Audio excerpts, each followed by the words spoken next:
Here's a tip when you're trying to get your head around a new sitcom character that you're creating. What are they like? Here's a question to ask. How do other characters see them?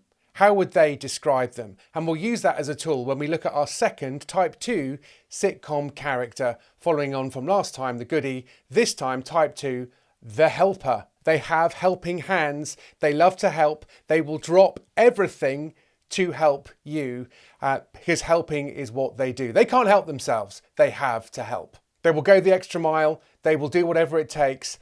And other characters might look at them and see them as doormats.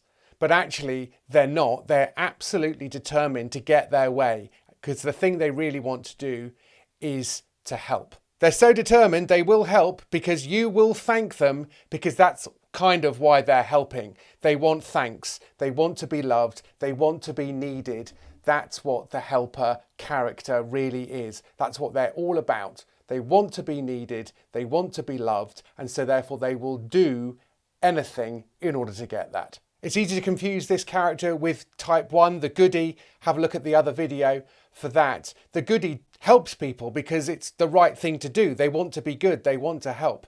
But type 2 will want to help someone because they want to be appreciated. They're looking for that validation. And this character will often help people to their own detriment. They'll go without sleep in order to stay up and help somebody or to get a project done so they don't let someone down. They will go without food. They will miss meals. They will sacrifice everything in order to help someone. But also their worst nightmare is they have to help 2 people and they're going to have to let down one of them. That is an absolute nightmare because that's their greatest fear, is letting people down, in which case they won't be loved. Because actually it's how they're seen by other people that really matters to them. So let's go back to that idea. Other characters might see them as having low self-esteem, that they need to stand up for themselves and do what they want.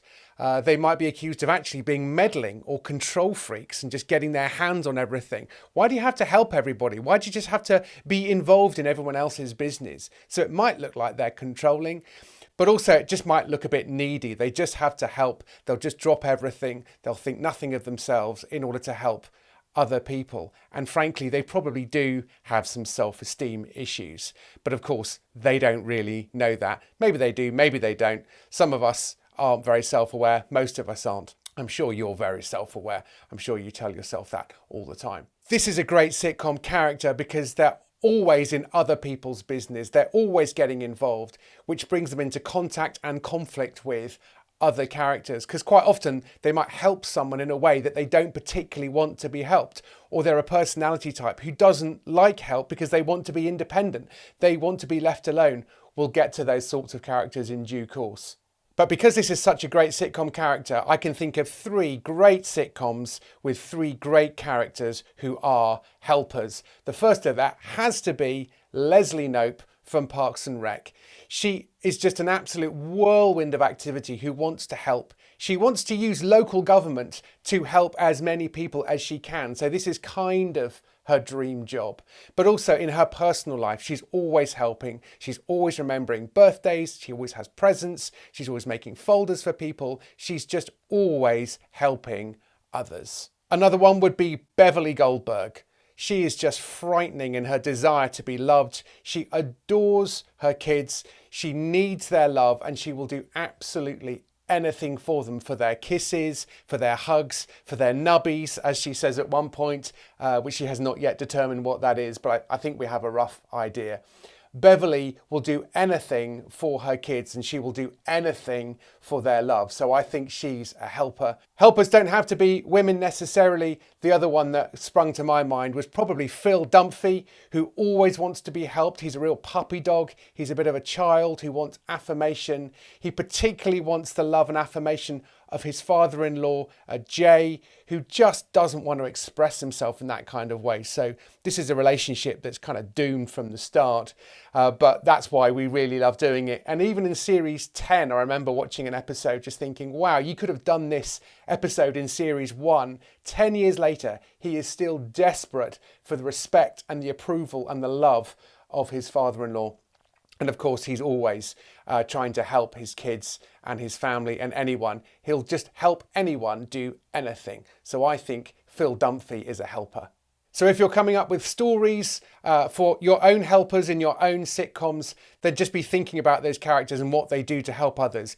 Gifts and surprises. They're proactive. They're trying to help. They're trying to second guess. And of course, they'll probably get it slightly wrong or very wrong. They'll help someone who doesn't want to be helped. They're trying to help too many people at the same time, so they're going to have to let down somebody, which is, of course, their worst nightmare, because then they will lose that affirmation and their love. But of course, we're going to enjoy seeing that. So let's get back to that sitcom idea that I'm just using for illustrative purposes. We had type 1, the goody, in it last time. Type 2, let's have a guy called, let's say, Brian, and he's the maitre d'. He will just do anything in order to make sure that everybody in the restaurant has a really good time. So in a way, he's a really good fit for the job. Not everybody has to be terrible at their job in a sitcom. It's often quite good to have people good at their jobs. But of course, this is going to bring him into conflict with other characters. He won't be able to please all of the people all of the time, which is, of course, what a helper's worst nightmare is. And then it may be that Brian is so the heart and soul and life of this restaurant that the owner of the restaurant is actually a little bit jealous of how everybody just assumes that it's Brian's restaurant. I don't know, it depends on what that type is. That might be type 3, which will be the high flyer, and we'll look at that next time. But if you want to be kept informed about all of these as they drop, you'll really need to sign up for my blog. If you subscribe to that, go to the link below and you'll get the rest of the types as we go through, plus working examples of how these characters might interact, because that's what I'm trying to do, help you write a better sitcom script. Thanks for watching. Oh, am I a helper? Does that make me needy? Ooh.